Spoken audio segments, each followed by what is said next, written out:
Incremental Materialized Views and Dictionaries. I'm Jonathan Dolan. I'm a solution architect with the ClickHouse team. And just a word of caution, I'm based in Israel and it's kind of a shaky situation here. So hopefully I don't have any rocket alarms during the webinar. And if so, I'll hand over the baton to Helmar to continue. But hopefully we can have 45 minutes without any interruptions. So some logistics and housekeeping. So we have the chat open. You can you can ask any questions that you want. Our team is monitoring that and would answer on the chat. And if there are interesting questions, we can also bring them at the top so everybody can hear the question and the answer. Don't worry, the webinar is recorded. You don't need to take snapshots. We'll email you the recording and the slides for anyone that registered, got here late, or needs to drop early for any reason. And just keep it interactive. We have a lot of folks and probably various questions. So just ask questions on the chat and we'll address them as we go along. So we've got quite a bit to cover today. So we'll talk about materialized views in ClickHouse. We'll dive into summing and aggregating merge tree. Then we'll talk about dictionaries, which help us in joins. And then we'll wrap everything up and talk about Medallion architecture and how we play everything together. So for those of you probably familiar to most, but maybe just to align with everyone, what is ClickHouse? So ClickHouse is an open source project. It started development back in 2009. It became a production all-up database in 2012, and it's been open sourced from 2016. It's really good for aggregations and querying analytical data. It stores the data in files per column, so very efficient in accessing the data and allows various options to accelerate queries by doing sorting and indexing. And you can use it for visualizations, for aggregation, for application facing, and get sub-second latency on analytical queries on top of huge amounts of data.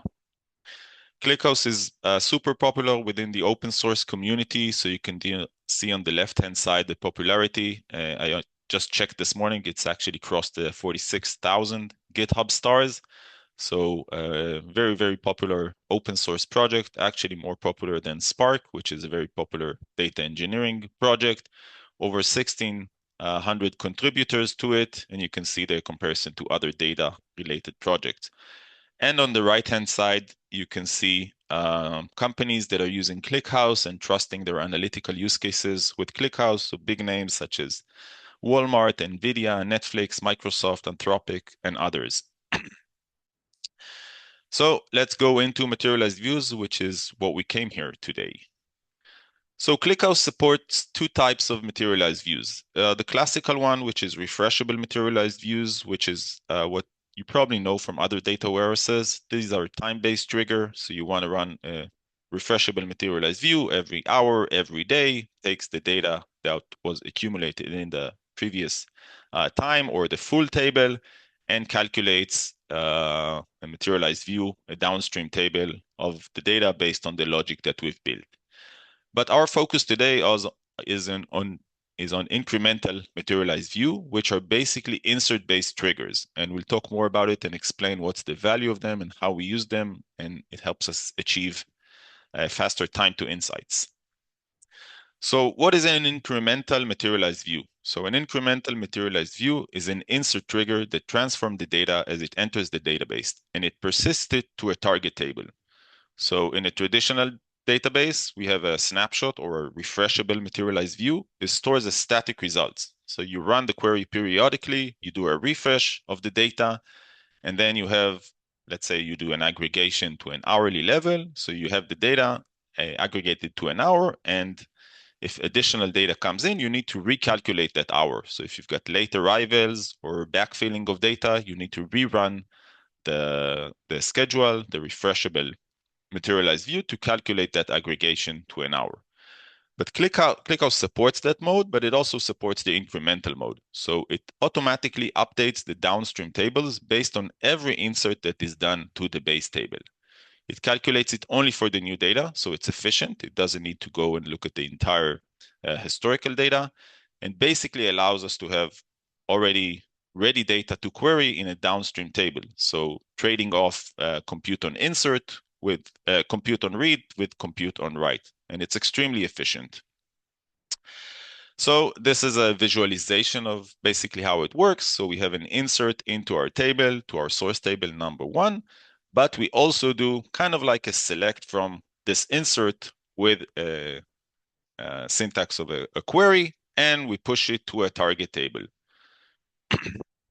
So let's see it in how it looks like in SQL. So we've got the source table. Let's say, for example, raw logs. So we create a table. It has a timestamp, a log level, a message, and an owner, and the data types that it has. It has an engine, that's the classical one in ClickHouse, a merge tree, and a primary key, which is something that we need to specify within ClickHouse. That's the ordering of the data, but also the key that helps us efficiently get to the data. And then we have a downstream table, which is my logs, and it has the same fields and the same engine and the same primary key. But what we also have is a materialized view that takes data that goes into raw logs and just pulls out the data into my logs that is relevant for me. So it basically takes the field of the owner, and only the logs that have the owner as Jonathan would be pushed into the my logs table. And every row that we insert into raw logs would go through that process. Every bulk that we do would go into that process, and it would filter, and my logs would be filled with rows only for the logs that I have as the owner, Jonathan. We use incremental materialized views for various use cases. So we saw now one that is doing kind of filtering or routing. So you can do filtering. We can say, let's take the data and only filter the ones that have the owner as Jonathan into a downstream table. We can also do routing by having multiple MVs on a source table. So we can do one for Jonathan and one for another person and have routing into different tables. And we'll see that also in the demo example that I prepared.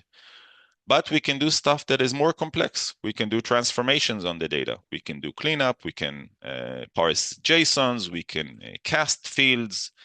And we can do all sorts of transformation that are allowed in SQL. And from the source table, do a transformation and write it into a destination table. So think of it kind of like ELT. We extract the data from some kind of a source, we push it, we load it into ClickHouse, and then we do a transformation within ClickHouse.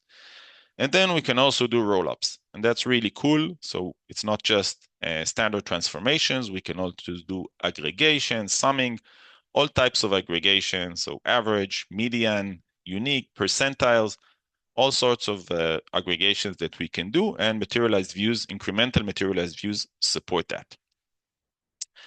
So let's take an example for filtering. So we've got a raw logs and my logs, again, like we saw previously, and maybe we have a message that has an IP, and we want to extract the IP, and we also only want to write the logs that are not coming from this specific IP, because that's maybe an internal IP that I have.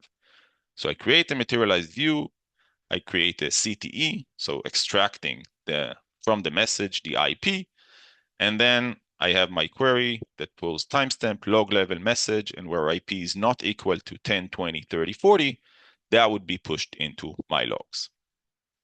But we can also do something that is more dynamic and more intelligent, I would say. So let's say it's not just a single static IP that I want to filter out. Maybe it's a bunch of IPs, and maybe I have those IP in an IP table, and that IP table has information whether that IP is internal or not. So again, I use a CTE, I extract the IP from the message, and then I pull whether it's internal or not. And then my query just takes the IPs that are not internal IPs and pushes those into my logs. So I don't need to save in the my logs table traffic that came from internal IPs that I have in my system. And then filtering and routing, maybe I want to separate between errors and info in my logs. So again, writing data to raw logs and then having two materialized views. One is taking the error logs, so where error log level equals error would go into my error logs table. And one would only take the log level, which is info, and put that into info logs. So I can create maybe alerts on error logs based on this table, or just be able to more efficiently query that and not have to go through all of my logs, if I want to look for an error, I can have those in the error logs table based on that MV. And this happens immediately when I insert the data. I don't need to wait for it to happen. As soon as the data is written into raw logs, it's also inserted into error logs. So I can do more transformations. So we talked about routing, we talked about filtering, and now let's do some more complex transformation. Let's say I have a message and it has various fields in it, and I want to extract them. So I would extract it to groups, kind of like an array that I have here. And then I would write that information from the message into different columns. We need to remember that ClickHouse is a columnar database, so it's most efficient when the data is in a specific column. It compresses really well. It allows us to define indexes on that really efficiently to query the data to get just to that column, and I don't need to read the entire message. So in this case, I took the IP, the user ID, and the latency, and I've put them in different columns in my logs table. So let's see it in action in a demo. I don't need to do this. Let's jump into the ClickHouse console. So I'm in the ClickHouse console. I'm in my MV webinar schema, and I have just the users table and the user dictionary here, which I'll use later on. But for now, I've just dropped all of my tables and will recreate everything now live. So I'll create a table called events raw. It has an event ID with a UUID. It has an event type of string. It could be page view, clicks, purchases. And then I have the URL that was accessed, the user ID that did that, the revenue that I potentially had if it's a purchase, and the event time. So I created a table. If I query it now, obviously it would be empty. There are no records. But what I do now is that I would insert some rows into it. So I would insert the event type, the page URL, the user ID, and the revenue. And I've inserted 5 rows into the table. And you can see that I now have those in the table. Some of the columns had a default value. So you can see the default now. So it had the timestamp now, the default generated UUID for a unique identifier. And now I want to have a table that only shows the purchase events. I want to do basically a routing. One table would show purchase events and one table would show the click events. I don't want everything in one place. Maybe I have different personas in my organization looking at those tables. So I create the purchase events and I create the click events, and they have the same schema as my raw events table. And now what I want to do is do the routing. So I'll create a materialized view. It's called, I give it a name, purchase events MV. I tell it where to push the data to. So push it to purchase events. And I basically do select star from events raw with event type equals purchase. I'll create that. And I'll create another one for the clicks events. And you can see those are created here. Here I can see the table, and here I can see my materialized views. So, okay, let's see what we have in clicks events. But surprisingly, we don't have any data in clicks events, even though I promised that we would have data. But we need to remember that materialized view only works on inserted data. The data that was already in events raw in the table would not automatically go to the downstream tables. The trigger is only on insert. So let's try and insert some more rows into our events raw table. So here we have 6 rows, 3 page view, 2 purchases, 1 clicks, and we can see that events raw now has more rows. We've got 11, 5 from the initial insert and 6 from the new insert that we did here. And now if we look at purchase events, we'll see that we have 2 rows that are purchase events. So the filtering and routing basically worked. We've got those 2 rows. You can see purchase, checkout, the user ID that we've inserted, the revenue from each, and the event time. And obviously clicks events would have the information of clicks. So if we're building a materialized view, it's important to remember that if we already had data in the raw table, in the base table, we need to make sure to write a query that would take that historical data and put it in the downstream table that we've created. And we can potentially do that with a simple query of insert into select, where event time is less than the minimal one that we have in the downstream table. Okay, so we saw a very simple example of filtering and routing. We've cleaned up the events raw table because we would use it again for the additional demos. Okay, so basically what we're doing here, and this is kind of the essence of materialized views, is we are replacing compute on reads, which could potentially be slow because we might be doing that on billions and billions of row, and we're replacing that with compute on write. So every time we write into the base table, we do the calculation, we do the aggregation that we want, and then our select is really simple, and it's already chewed for our purposes, and we can get the answer to our users much faster. But we said we can also do something that is more fancy than just filtering and routing and transformation. And this is where summing and aggregating merge tree come into play. And those are really cool for analytics, because oftentimes in analytics, we do want to do aggregations and summing of data and count stuff historically. So this is where this merge tree family comes into place. So we've got two types here that we want to talk about. So summing merge tree is the simplified version. Basically, it knows how to do counters and summing. So if you only do sum of columns and counting, then that's really the way to go. But if you want to have more complex aggregations, such as average, percentiles, unique, then we need to use the aggregating merge tree. And again, it would work in the same way. It would work on inserted data and calculate it. And we'll see how it works because it's not 100% trivial to do that, because stuff like unique and average and median is not trivial to do. So let's say we have our raw logs table and we want to know the log level, info, error, debug, warn, and we want to know the average latency. So we can have a query that runs, and on every execution that somebody opens a dashboard, for example, we would run this entire query, the log level and average, and we would get the results. But this scans the entire table on every execution. And if this table is really, really big, that could be somewhat of a waste. So here is a different visualization of it. So every query that we run, no matter how many data parts we have over time, we do a full scan of the entire historical data. And if we have years of data within our table, this could be huge and potentially be wasteful in resources and take too long to answer this query. So what we want to do is store partial calculation and then combine them at the query time. So an incremental views helps us do that exactly.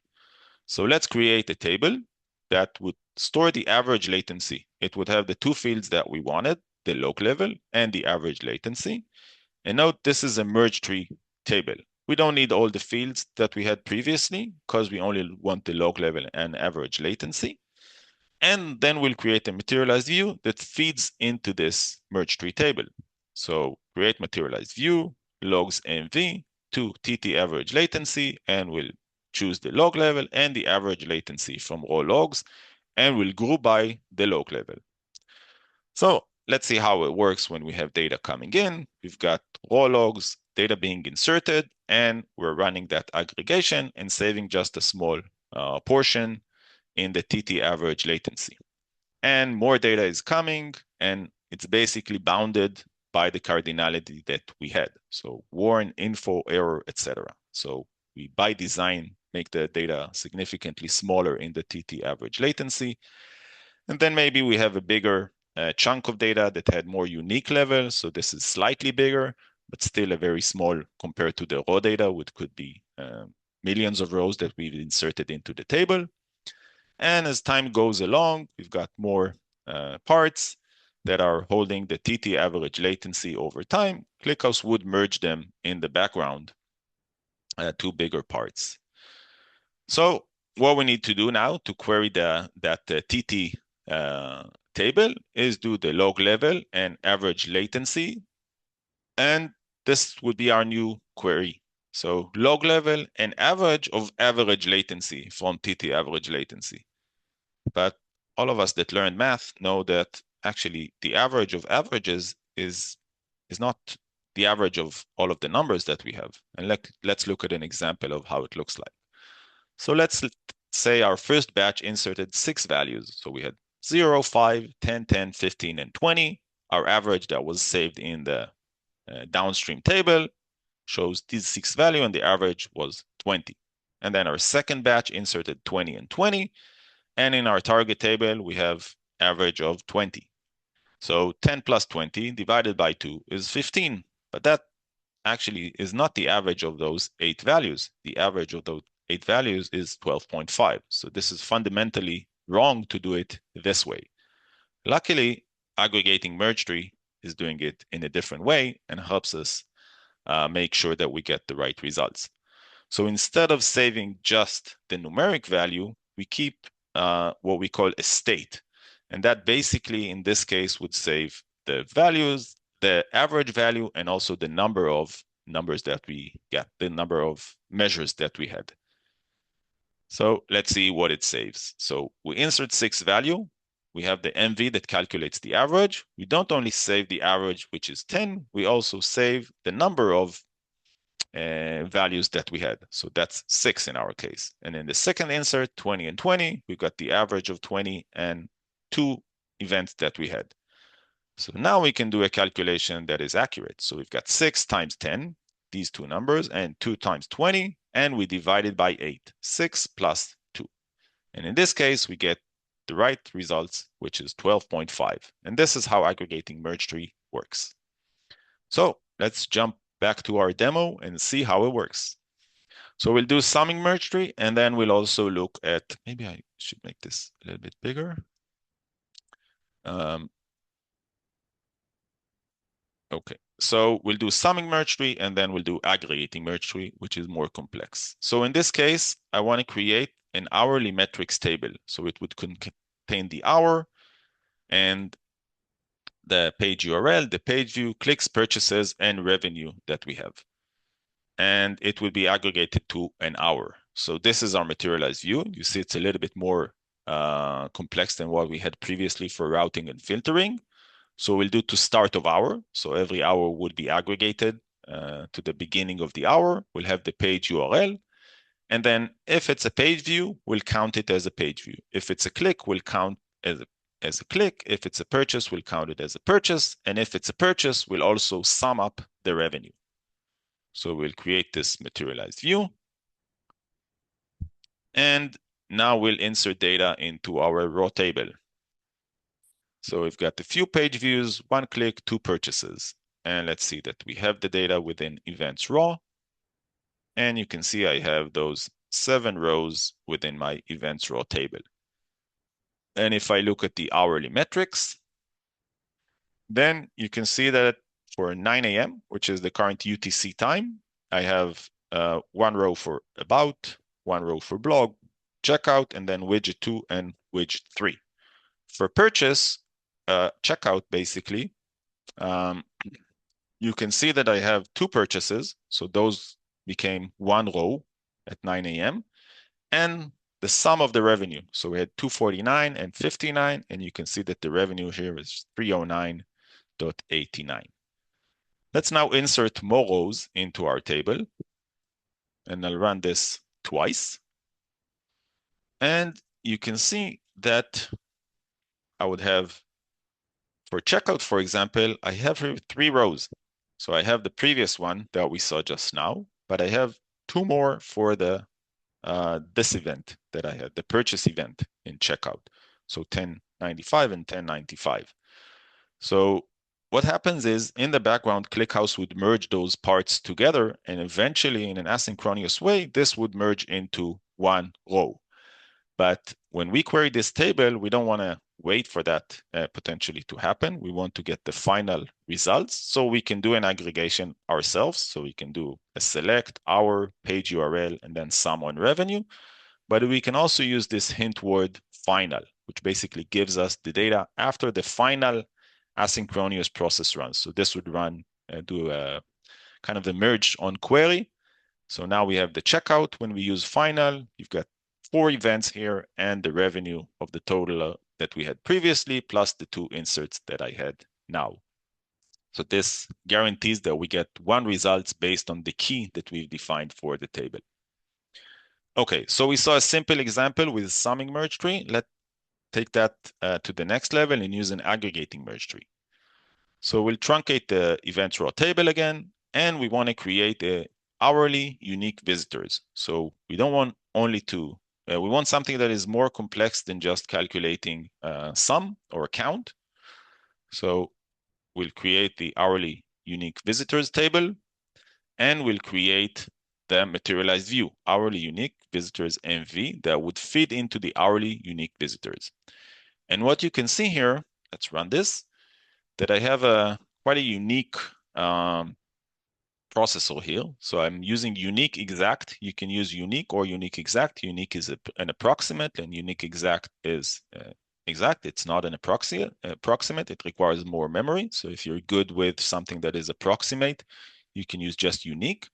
But the important part here is the state. So we do a unique exact state, and this basically tells ClickHouse to do the aggregation in a way that would help us later on understand exactly how many unique events we had, because it's not just saving the number in each hour. We need to know which ones it was, because we might get more data in that hour, and we need to know how many exacts we had. So now let's push data into events raw. In this case, I'll do 1,000,000 rows into events raw. So I'm randomizing between page views, clicks, purchases, and then between the array elements. And if it's a purchase, then I randomize a number for the revenue, and I do that for multiple hours. So now I do select star from events raw. You can see that I have rows in here. I have 1,000,000 rows in this table. And now I'll try to query our table of hourly unique visitors. And what you would see is that I get this binary blob that is unreadable. So I get the hour, but we use the unique exact state, and it saves it in this binary blob that is not readable by humans. So you might think something is broken, but actually ClickHouse knows how to read this. So what we need to do in order to read this data is use this function called merge. So we use the exact same function that we've used before, unique exact, but instead of using state, which made it look binary and unreadable, we use the merge function. So now I'll run this one, and you can see that it extracted the information, and now I can see how many unique visitors I had for each hour. And this is, and if I insert more data, it would still be accurate how I look at this data, because of the way that ClickHouse stores these states. Okay, so we've covered the various MV options that we have. We have additional ones, but these are the main ones that I wanted to focus on today. So let's talk about dictionaries. So dictionary is a mapping of key value that we have in ClickHouse. And the important thing about it is it is stored in memory, and we can update it periodically. It's very easy and efficient to use, and it's basically provides us an alternative to joining two tables together. And it's really useful for low latency lookups. And we oftentimes use it in a materialized view when we want to join data that is coming into our fact table with the data that sits in a dimension table. And we want that to be efficient. So if it's in memory, it happens super fast. How do we define that dictionary? So we create a dictionary, not create table like we've seen before. And this is from the UK population data. So we've got for every city, the population, and it sits in a URL that we can access. It's data that sits in S3, and it's updated from time to time. We don't need it in real time to be updated in ClickHouse, but we've defined a lifetime for it. So it's updated automatically every day. So ClickHouse would go into this URL and would get the data and replace the dictionary, the information in the dictionary. And we also specify the layout, how it's built in memory.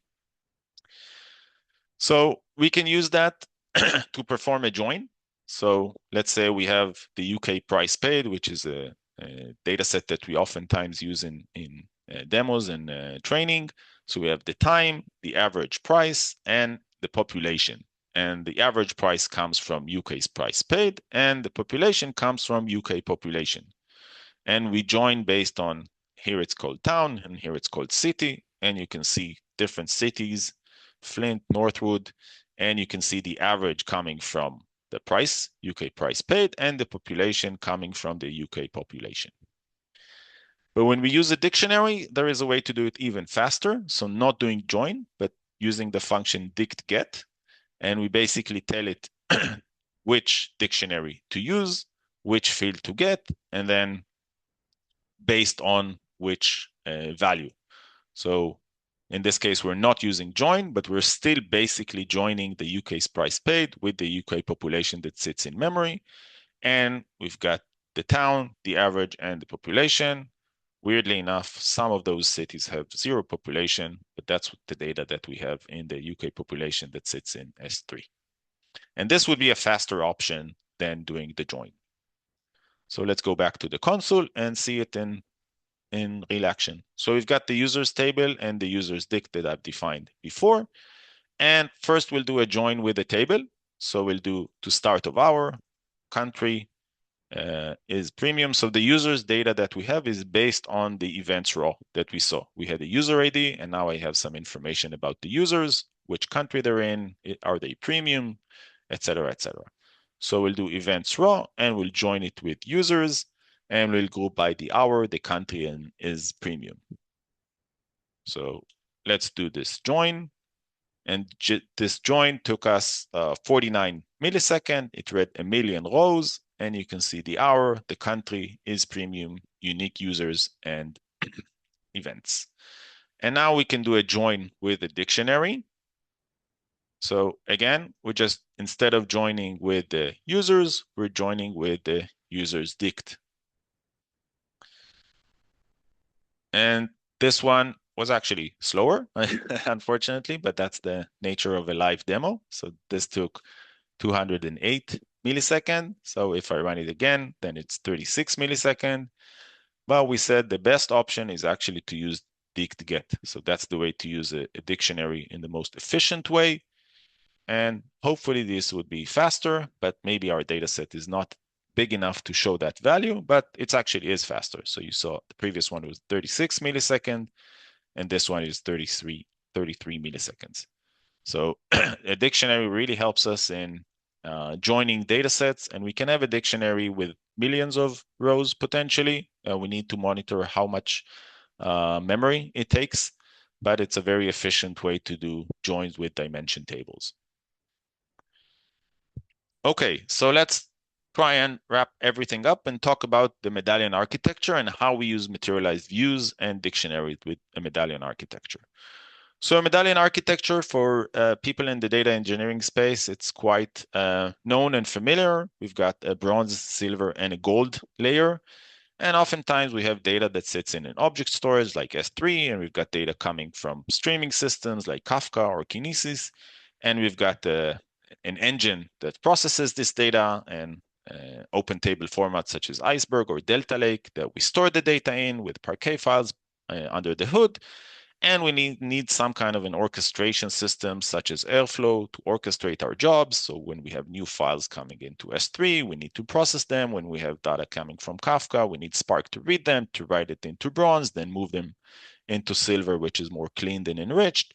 And then an aggregated layer of gold that our users potentially query or have a dashboard on top of. But what we could do is simplify everything. And instead of using multiple tools like Spark, Kafka, Iceberg, Airflow, we can use ClickHouse to do everything within one place without needing to have a big data engineering team to manage that and having everything natively and built in SQL. So this is the same Medallion architecture that we saw on a data lake which has some complexities, but we'll do it within ClickHouse, and everything is native features within ClickHouse. So we've got our different data sources. It could be S3, it could be Kafka. We can use click pipes to load data from object storage or read from Kafka or read from a database. That's our data integration service. And that would write into a bronze table of the raw data. So this would be an extract. and load. Then we'll have an incremental view to the silver table, and that would potentially clean up the data, do the filtering, the routing, everything we saw previously. And then we can have a gold layer that has the aggregation. We're using maybe an aggregating merge tree table, and we can use an incremental or refreshable MV that would feed into this gold table that our users oftentimes query. And if we're using incremental views, then as soon as we read the data from the data source, it goes into the bronze table, it immediately goes into the silver table and the gold table and available for query. So let's see it in action. So again, let's truncate the events raw table that we previously used, and we'll create two tables. One is events silver, that would have the information about the raw events, and it would enrich it from the dictionary that we had. So for each event, we've got the user ID, but the dictionary holds the information about the users. So let's run this and create the table. And now we'll create a materialized view that feeds into that silver table. So we'll create a materialized view. And we don't need any orchestration or any bookmarks to monitor. We know that every new row that would get into the events row would feed into the event silver. So we've got the fields from events row, and we've got the dict get option. So from users dict that we've defined it before, the country, the marketing channel is premium, etc., etc.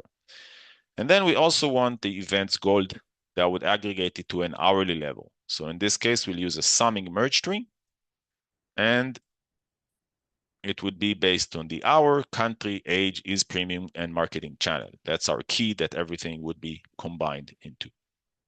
And then all is left is that we'll define the materialized view to the gold table, and it takes data from our silver table, so event silver, and it again does count if on page views, count if on clicks, and count if on purchases, and sum on the purchases that we saw.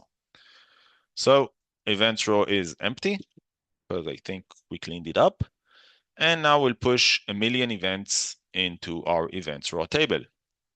And as soon as this query completes, so it took 1.7 seconds to insert 1,000,000 rows into our table, the event silver already has that information. So you can see that I have the data with the enriched data from the dictionary. We only put these 5 fields, but for each row, we enriched it with the dictionary. So we've got the country, the marketing channel, all of the information that we had in the dictionary. And we also want to query the gold layer. So we're querying from events gold hourly, and we get the information by our country, age, is premium, and marketing channel, how many events I had, how many page views I had, how many clicks, how many purchases I saw in that hour for that particular country, age, and is premium and marketing channel, and the revenue that we had.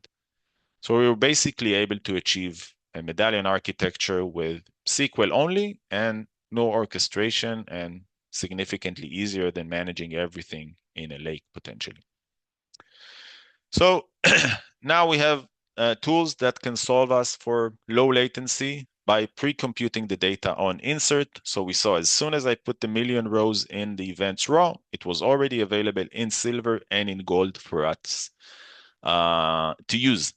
And we saw during the demo and the presentation that we can handle simple counts, sum counts and stuff, but we can also do more complex stuff such as unique, which we saw, but also percentile, medians, and stuff that sometimes is not trivial for an aggregation.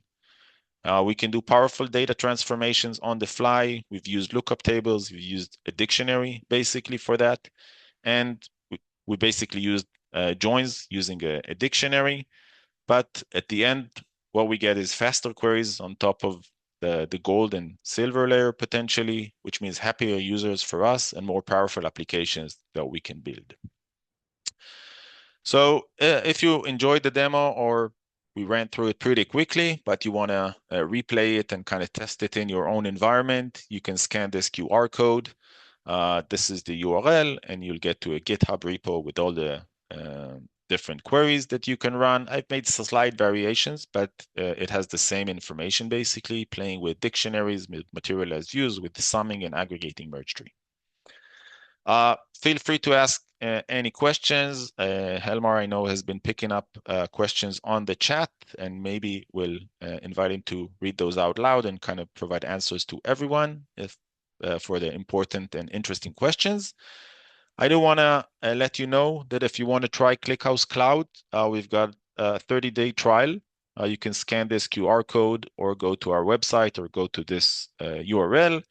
You'll get $30, $300 of credit, and you can run it where your data sits, so AWS, GCP, or Azure, and you'll get the full experience with the SQL console that I've played with just now.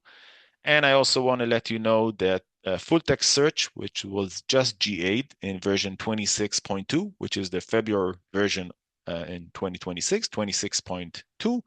It's just GA'd, and we'll have a full text webinar happening next week, March 11th at 10 a.m. So you're welcome to join that and hear about the capabilities of full text search and also a customer testimonial on that. And if you want to learn more, so we've got various options for you. We've got the Academy. You can do certifications for ClickHouse. We're publishing blogs about interesting features and capabilities within ClickHouse. And you can also look at our YouTube channel. You can also engage with the open source community through the Slack. You can join our monthly calls, release calls. And we're holding various meetups and events around the world. And our team is also growing. So if you are fascinated, just like myself, with ClickHouse and you want to come work with us, check out our website for jobs and see if there is something that could be relevant. So thank you very much. I'm happy that the Iranian regime allowed me to complete the presentation without any rockets being fired during this time. So thank you very, very much for being here, and hopefully this was valuable. So I guess we've got like 2 minutes for questions now. Yeah. Has any questions come up in the chat that were interesting to call out, Helmar? I saw a lot of questions. Well, first of all, thank you for the awesome session, Jonathan.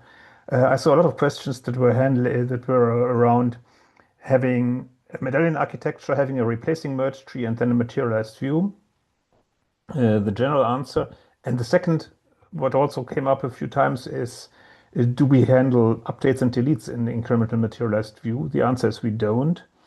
Incremental materialized views handle only insert or append only tables. So if you have a replacing merge tree, then one pattern that is quite common is to use a refreshable materialized view, which is, as Jonathan explained, a time-based trigger that regularly takes the latest state of the table. There are also a few other patterns. For instance, you can, inside the materialized view, which was another question, you can use joins. You can even join against the target table, although that might be quite expensive in terms of memory usage. So you have to be very careful about your query filters there, possibly put indexes on. So all these things can be done. In general, what I would say here is the materialized views are a very powerful tool, but not a silver bullet. So for some use cases, they are absolutely great. For some use cases, viewer caution is advised. Another question that I saw, somebody was asking about the mode average, which is an aggregation that has to go because it looks for the most frequent value.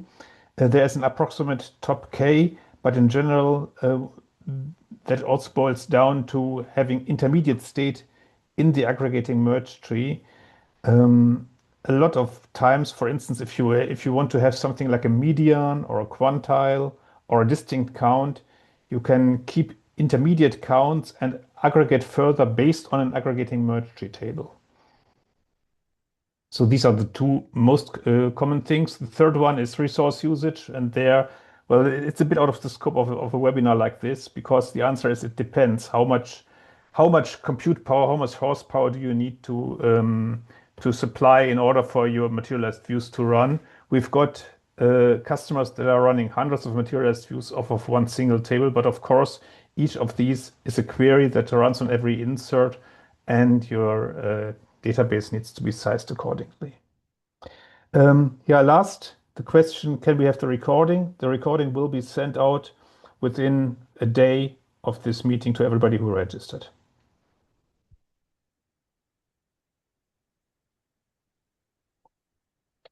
Then I just see a question. Is lineage of MBs synchronous? There is a setting that lets MBs run either in order or in parallel. If you make them run in parallel, they are faster, but then they are not synchronous anymore. Yeah, for any further questions, we have a community Slack as well, and we are always happy to help. Thank you everyone for joining. I hope this was valuable. Thank you so much, Helmar, for taking the question. And thank you, Florche, for setting this up and helping with everything here. And thank you for a lot of questions. Thank you, guys. Have a great day.